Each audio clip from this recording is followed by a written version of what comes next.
беше 10 мерки за млади, кои што неминовно значат многу за иднината на Република Македонија, а со тоа и за иднината на младите во Република Македонија. Последователно на сето ово Унијата на млади сили на Долна Редопланане организира масовно настани низ територијата на цела Република Македонија, како трибини,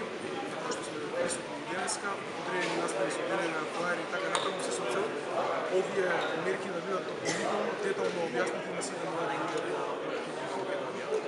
Врз основа на тоа сме и вечер во Оман, каде што овие мерки ќе се презентираат на Унијата на млади сили на сите останати млади луѓе во Оманово. Ќе пробаме да дадеме детален осврт на сите овие 10 мерки. И сега да напоминам дека едно лице гостите вечерва ќе земе збори за посебно атрактивната мерка за млади со наслов или кој што се вика Купи куќа за млади, која што е, кој што напоминав, многу атрактивно и ќе бидеме отворени и за одредени прашања или насмртни кај младите, кои што гледаме дека во финатов период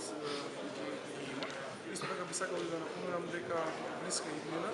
многу скоро ќе бидат презентирани дополнителни мерки од страна на председател на господин Никола Груевски и со тоа ќе покаже говорот на мене дека се грижи за младите. Прашам, сигурно нема да застане тука, пет мислам да се ще мерки, конечно до сега да имате впечаток на самите средби, која од тие се покажа основа за младите опистински говорот, нешто посебно што се избројува